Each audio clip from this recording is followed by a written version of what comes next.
Mitchell Donovan adjusted his fake mustache in the rearview mirror of his modest rental car. The CEO of Lumina Appliances, a company worth billions, was barely recognizable in his worn jeans and faded flannel shirt. His executive board thought he was on a wellness retreat in the Maldives, but Mitchell had other plans. 3 consecutive quarters of declining productivity at the Portland factory demanded investigation. "Remember, you're just Mike Duncan, maintenance worker," he reminded himself, slipping on a baseball cap. His company produced high-end household appliances, yet something was breaking down, not in the machines, but in the people. The factory floor hummed with activity as Mitchell followed his supervisor, Janet, through orientation. "Break rooms. There are lockers over there," she pointed, barely slowing her pace. "Don't expect fancy amenities. Budget cuts. You know how it is." Mitchell knew exactly how it was. He had approved those cuts himself.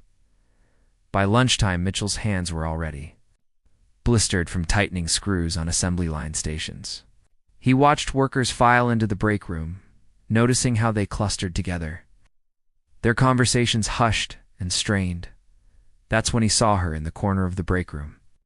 A woman stood over the small sink, vigorously scrubbing something. Mitchell moved closer, pretending to fill his water bottle. She was washing what appeared to be a uniform, the same blue polo shirt everyone wore, her hands red from the cold water. Her movements were practiced, efficient, as though this was routine. "Excuse me," she said softly when she noticed him. "Waiting. I'll just be another minute." "No rush," Mitchell replied. Her name tag read Vanessa T. Dark circles shadowed her eyes. She offered a tired smile anyway. Janet appeared beside him. "I see you've met Vanessa Torres, one of our best line workers. Never misses a shift." Vanessa wrung out her shirt and tucked it into a plastic bag. "All yours," she said, drying her hands on paper towels. "Does the washing machine in the employee lounge not work?" Mitchell asked, remembering the amenity his company had supposedly provided. Janet and Vanessa exchanged glances. "That's been broken for 8 months, Janet said. "It's on some list at corporate." "I don't mind," Vanessa added quickly. "I make do." Throughout the afternoon, Mitchell found himself watching Vanessa, moved with purpose, never wasting emotion, never stopping to chat. When the shift ended, he followed at a distance as she hurried to the bus stop. That evening, Mitchell sat in his hotel room, laptop open to employee files. Vanessa Torres, 5 years with the company, perfect attendance, minimal sick days, single mother. Residence in the Eastview district, one of the poorest neighborhoods in the city. Mitchell closed the file, troubled. He had designed his Undercover mission to find inefficiencies, to understand why productivity was dropping. Instead, he'd found Vanessa washing her uniform in a sink, because the company washing machine he'd approved in the budget had never been fixed. As he removed his disguise, Mitchell stared at his reflection. The facade wasn't just his mustache and worn clothes. The real facade was the story he'd been telling himself, that his employees were just numbers on a spreadsheet, that budget cuts didn't have faces. Tomorrow he would learn more about Vanessa Torres. Asterisk the 5:30 a.m. alarm jolted Mitchell from a restless sleep. His hotel bed felt unnecessarily luxurious now, knowing what he'd witnessed yesterday. He dressed quickly in his Mike Duncan attire, deliberately arriving early at the factory to continue his observations. The parking lot was nearly empty except for a rusted blue sedan pulling in. Vanessa emerged looking even more exhausted than yesterday. She leaned back into the car, speaking to someone in the passenger seat. Mitchell watched as she helped a young girl, perhaps 11 or 12, out of the car and into a wheelchair. "I'll pick you up right after school, Mia," Vanessa said, kissing the girl's forehead. "Remember to take your medicine at lunch. Wilson has it." "I know, Mom," the girl replied with an eye roll that couldn't quite hide her affection. "You tell me every day, because I love you every day, Olivia Torres." Vanessa smiled, the first genuine smile Mitchell had seen on her face. A minivan approached, East Side Special Needs Transport painted on its side. Vanessa helped transfer Olivia in her wheelchair, speaking briefly with the driver before watching the van depart. Only then did her shoulders slump. The brief moment of maternal joy replaced by visible weariness. Inside the factory, Mitchell manipulated his assignment to work near Vanessa's station. Her efficiency was remarkable. hands moving with practiced precision, never wasting a movement. During their first break, he made his approach. "That sync routine seems like a hassle," he said, offering her a coffee from the vending machine. Vanessa accepted it gratefully. "You get used to it." "The laundromat costs $7 per load. It's almost an hour's work after taxes. Don't you have a washer at home?" Small resigned laugh escaped her. "My apartment building has coin-operated machines in the basement, but they're always broken or being used. And anyway, ... double quotes." She hesitated, embarrassed. "The coins add up when you're counting every penny." Through careful conversation, Mitchell learned more. Vanessa worked a second job at a convenience store 4 nights a week. Her daughter Olivia had cerebral palsy and needed special accommodations. The health insurance provided by Lumina, his company, covered only a fraction of Olivia's medical expenses. "The worst part isn't even the money," Vanessa confided during lunch, warming to Mitchell's genuine interest. "It's the time. I'm always working, so I'm never really with her. Olivia's getting older now, she notices." After their shift, Mitchell followed Vanessa to her second job at Quick Stop Market, observing from his car as she donned another uniform, this one clearly too large for her frame. Through the windows, he watched her stock shelves, operate the register, and mop floors. Until 11 p.m. the next morning, Mitchell arranged to join Janet for employee file reviews. "Vanessa Torres," he said casually. "She seems dedicated." Janet snorted. "That woman is holding herself together with duct tape and prayer. Single mom, special needs kid, working 2 jobs. Still, never complains, never asks for special treatment. Why? Hasn't she been promoted?" "Her performance metrics are excellent." "Budget freezes," Janet said pointedly. "Corporate says no supervisory positions can be filled. So when Tom left last year, we just redistributed his duties among existing staff." Mitchell winced, remembering the memo he'd signed authorizing that very freeze. That afternoon, he noticed Vanessa taking a call during her break, her expression growing increasingly distressed. "Everything okay?" he asked when she returned. "Increase," she whispered, hands trembling slightly. 200 more per month. "I already work every hour I can." Her voice trailed off as she composed herself. "Sorry, not your problem." No, it's not, Mitchell thought, guilt twisting his stomach. It's mine. That evening, he sat in his hotel room surrounded by company financial reports. Lumina's profit margins had increased 4% last quarter, the same quarter he'd cut employee benefits and frozen wages. The math was brutally simple. His bonus had grown while Vanessa washed her uniform in a sink. Mitchell stared at the ceiling, remembering Olivia's brave smile and Vanessa's exhausted eyes. "This isn't just about business anymore," he murmured. To the empty room, this is about basic human dignity. Tomorrow would bring change, he just needed to figure out what kind. Asterisk a week into his undercover assignment. Mitchell had established a tentative friendship with Vanessa. They'd fallen into a routine of sharing lunch breaks, during which he carefully extracted more details about her life while sharing fabricated stories about his own. Each revelation about her situation made Mitchell increasingly uncomfortable. With his own role in creating such hardships, that morning, the factory floor was abuzz with whispers. Mitchell caught fragments, quarterly review, and more cuts coming that made his stomach twist. He'd scheduled these reviews months ago, completely disconnected from their human impact. "Is it true?" he asked Janet when he caught her alone. "More layoffs?" She grimaced. The regional manager sent a memo. "They're evaluating efficiency metrics by worker." She made air quotes around the corporate jargon. Basically, the bottom 15% could be cut or reduced to part-time. No benefits. Mitchell knew exactly which algorithm they were using. He'd approved its development. The system measured units completed per hour, but didn't account for quality or experience. "Would Vanessa be affected?" he asked, trying to sound casual. "She's right on the line," Janet said. "Her speed is excellent, but she's had to take too many unpaid leaves for her daughter's medical appointments. The algorithm doesn't care why. You're absent." During lunch, Vanessa was notably missing. Mitchell found her outside, sitting on a concrete barrier, phone pressed to her ear. "Please, Dr. Bennett," she was saying, voice tight with restraint. "Olivia needs that therapy. The insurance denial has to be a mistake." A pause. $3,000? There's no way I can. Another pause. Yes, I understand. Thank you. For trying, she ended the call, her composure finally cracking as a single tear traced down her cheek. She quickly wiped it away when she noticed Mitchell. Tough call? He asked gently. My daughter's physical therapy, she explained. Insurance suddenly won't cover it. Says it's not medically necessary, even though she's been improving so much. The bitterness in her voice was palpable. Without it, she could lose mobility.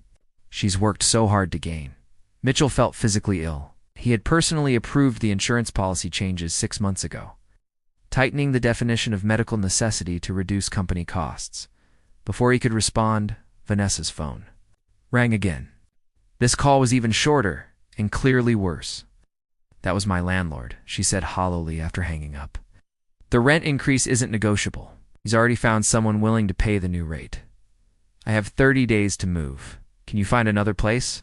Mitchell asked, knowing the answer. Not one that's wheelchair accessible and on the bus line, she said. Not on what I make. She laughed humorlessly. You know what's funny? Want to assemble luxury washing machines all day that cost more than my monthly salary while washing my clothes. In a sink? The irony wasn't lost on Mitchell. His company's cheapest model retailed for $899. Vanessa was called back to her station before they could talk further. Mitchell watched her go, noticing how she squared her shoulders and lifted her chin, dignity intact. Despite everything, the afternoon shift had barely begun when a commotion erupted near the entrance. Mitchell looked up to see a school nurse, helping a pale Olivia in her wheelchair. Vanessa rushed toward them, panic evident. She had a seizure, the nurse explained. It's under control now, but school policy I know, Vanessa interrupted. She needs to go home. She turned desperately to Janet. I can't lose this job.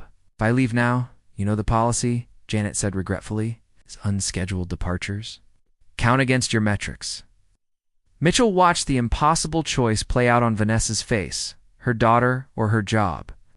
Both essential to survival. I'll clock out, Vanessa finally said, gathering her things. Wait, Mitchell heard himself say. Everyone turned to him. I can cover her station. Just show me what to do. Janet hesitated. That's against protocol, please, Mitchell insisted. Let's just be humans for once. Something in his tone must have resonated because Janet nodded. Fine, but if anyone asks, this never happened. Vanessa's grateful look haunted Mitchell for the rest of his shift. He worked both stations until his muscles screamed in protest, gaining new respect for the physical toll of factory work. After work, he drove to Vanessa's apartment, complex a dilapidated building with a faded wheelchair, accessible sign that seemed more aspirational than factual. Through a ground-floor window, he glimpsed Vanessa cradling Olivia on a worn couch, singing softly while checking her temperature. Back at his hotel, Mitchell couldn't sleep. The breaking point had arrived. For Vanessa, who somehow endured day after impossible day, but for him, his company's policies, his decisions, were crushing good people under the relentless wheel of profit. Mitchell Donovan, CEO of Lumina Appliances, had gone undercover to fix productivity issues. Instead, Mike Duncan had discovered the human cost of corporate callousness. Tomorrow, things would change. Asterisk. And not just for Vanessa. Asterisk Mitchell sat in his rental car outside the factory at dawn. Opt. Laptop open as he furiously typed emails using his secure executive account. Was littered with legal pads covered in calculations and plans. He hadn't slept, fueled instead by a combination of coffee and moral clarity he hadn't felt in years. His first email went to his CFO, immediate action required. Wire transfer to Portland Community Housing Trust, reference Project Dignity, amount $2.5 million, classification, Corporate Responsibility Initiative. Authorization code enclosed. The second went to Human Resources, effective immediately. Reinstate full benefits package from 2022 standards. Suspend all efficiency-based terminations. Prepare company-wide wage adjustment proposal. Third, to his Chief of Operations, priority maintenance for all factory facilities. Starting with Portland. Employee amenities to be restored within 48 hours. Budget constraints lifted. Mitchell sent each message with a sense of grim satisfaction. He wasn't naive. The board would demand explanations, shareholders might panic, but for the first time in years, he was certain he was doing the right thing. Inside the factory, Michelle found Vanessa, already at her station, looking even more exhausted than usual. "Olivia okay?" he asked. "Better?" She nodded. The medication finally helped. I just had to stay up monitoring her breathing. She didn't mention the obvious, that she'd come to work anyway because she couldn't afford not to. "Listen," Mitchell said carefully, "I heard about this program from a friend. It's for single parents with medical hardships." He handed her a carefully prepared envelope. "They help with housing, medical bills, that sort of thing?" Vanessa looked skeptical. "Applied for every assistance program there is. The waiting lists are years long."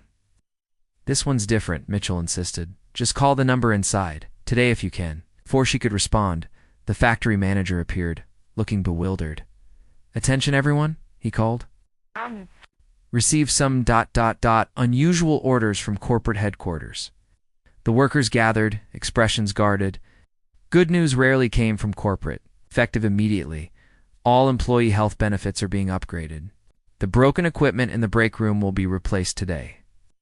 And ... double quotes. He checked his tablet as if he couldn't believe what he was reading. "A comprehensive wage review has been initiated with immediate interim raises of 15% across all hourly positions." Shocked murmurs rippled through the crowd. Mitchell kept his face carefully neutral as Janet caught his eye, her expression suspicious. "There's more," the manager continued. "The quarterly efficiency review has been suspended. No layoffs will occur this quarter." The cautious relief on the workers' faces made Mitchell's chest tighten. Such simple things, job security, functioning. Equipment, fair pay should never have been cause for celebration. They should have been baseline expectations. Throughout the day, small miracles continued. Repair crews arrived to fix the washing machine.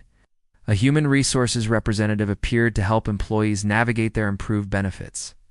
And through it all, Mitchell maintained his disguise, watching his instructions unfold from the shadows. During lunch, Vanessa approached him, envelope in hand. "I called that number," she said quietly. "Do you know what they told me? That I've been approved for a fully accessible apartment in the new Riverside complex? Rent controlled for 5 years." Her eyes narrowed. "How is that possible?" "Those units have a 3-year waiting list." Mitchell shrugged. "Be someone was looking out for you. And the therapy program for Olivia. They said it's covered too." "All of it." Her voice wavered. "Who are you really, Mike?" "Because maintenance workers don't have these kinds of connections." "Just someone who sees how hard you work," Mitchell replied carefully. "Someone who believes you deserve better." Vanessa studied him for a long moment. "I don't know what to believe right now, but ... thank you." After work, Mitchell watched from a distance as Vanessa received another call, this one leaving her standing frozen in the parking lot. Hand over her mouth. The Community Housing Trust, he knew, explaining that her belongings would be moved to her new apartment this weekend. That everything was arranged, that she and Olivia could finally breathe. That night in his hotel room, Mitchell faced a moment of truth. His executive assistant had called 7 times, his CFO 3. The board was demanding an emergency meeting. His actions, while within his authority, had been unprecedented and unexplained. Mitchell picked up his phone and made the call he'd been avoiding. "Diana," he said to his assistant, "schedule that board meeting for Friday. In person, at the Portland factory. Book me a flight home tomorrow, I need to prepare." After hanging up, Mitchell removed his fake mustache for the final time. Tomorrow, Mike Duncan would disappear, and CEO Mitchell Donovan would return. But he wouldn't be the same man who had gone undercover. That Mitchell had died somewhere between watching Vanessa wash her uniform in a sink and seeing Olivia's medical emergency. He had 1 day left undercover, 1 day to prepare Vanessa and the others for what would come next. Because the transformation had only just begun. Asterisk. The factory hummed with nervous energy as workers filed into the rarely used conference room.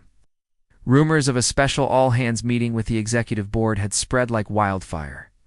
Some feared a mass layoff disguised as good news, others speculated about a potential sale of the company Vanessa arrived early, looking transformed. Duh. The crushing exhaustion that had defined her features had softened, replaced by cautious hope. Mitchell, still in his Mike Duncan disguise, watched her from across the room. Heard anything? He asked, approaching her. Just that it's big, she replied. I moved into the new apartment yesterday. Her voice dropped to a whisper. Olivia has her own room with accessible features. She cried when she saw it. Good tears. Mitchell smiled. You deserve it. It's the thing, Vanessa said, studying him. Nobody gets what they deserve these days. They get what the system allows. Except suddenly the system is working for me, and it started right after you showed up. Before Mitchell could respond, the room quieted as executives in tailored suits filed in, the board members, looking uncomfortable in the factory setting. Last to enter was a woman in a crisp blazer who Mitchell knew was his executive assistant, Diana. Ladies and gentlemen, Diana announced. Thank you for your patience. The CEO will be with you momentarily. Mitchell squeezed Vanessa's shoulder. Save my seat, he asked. Bathroom break. She nodded, still watching the executives with suspicion. In the employee locker room, Mitchell removed his cap and flannel shirt, revealing a pressed white dress shirt underneath. He peeled off the mustache, washed away the makeup that had dulled his complexion, and slicked back his hair. From his locker, he retrieved a tailored jacket and tie he'd hidden there earlier. Mitchell Donovan looked at his reflection.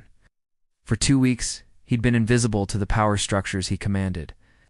He'd been just another body on the factory floor, disposable according to the very metrics he'd created. When he entered the conference room, the change was immediate. Board members stood respectfully. Workers looked confused, then shocked as they recognized the man from company newsletters and annual reports.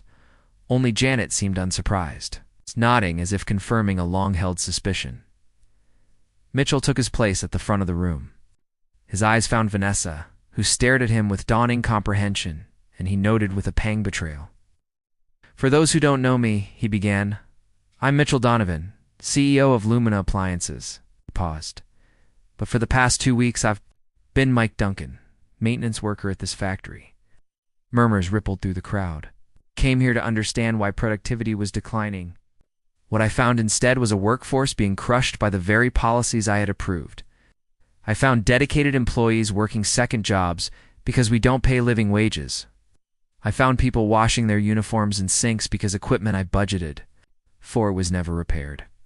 The board members shifted uncomfortably. Most importantly, Mitchell continued, looking directly at Vanessa, I found humanity and dignity in the face of systems designed to ignore both. He outlined the changes already implemented: the benefits restoration, the wage increases, the equipment repairs. Then he revealed what came next: a company-wide profit-sharing program. Subsidized childcare at each factory location, education assistance, and flexible scheduling for caregivers. These aren't charitable programs, he emphasized. They're investments. In our greatest asset, our people, one board member stood. Mitchell, while this is all very moving, these programs will cut into our profit margins significantly. Shareholders won't. Shareholders invested in a company that makes quality products, Mitchell interrupted. We've forgotten that those products are made by people who deserve quality lives. If any shareholder disagrees, I'll personally buy back their shares. The room fell silent. There's one more announcement, Mitchell said. We're creating a new executive position, Director of Employee Advocacy. This person will report directly to me, with authority to identify and address worker concerns before they become crises. His eyes found Vanessa again. Vanessa Torres, I'd like to offer you this position. Gasps echoed through the room. Vanessa sat frozen, her expression unreadable. Your insight, your resilience, and yes, your struggles make you uniquely qualified. You understand what our workers need because you've lived it. After the meeting dispersed in a buzz of conversation, Mitchell found Vanessa waiting in his temporary office. You lied to me, she said quietly. I did, he acknowledged. I came here under false pretenses, but everything I learned was real. Apartment, Olivia's therapy program, that was all you? Mitchell nodded.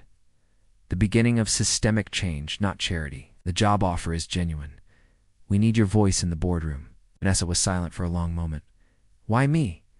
Out of all the struggling workers you must have observed, because you washed your uniform in a sink rather than complain, Mitchell said simply. Because you chose your daughter's health over your job security without hesitation. Because you showed me what dignity looks like when the system is stacked against you. And if I say no, the apartment is yours regardless. So is Olivia's therapy program.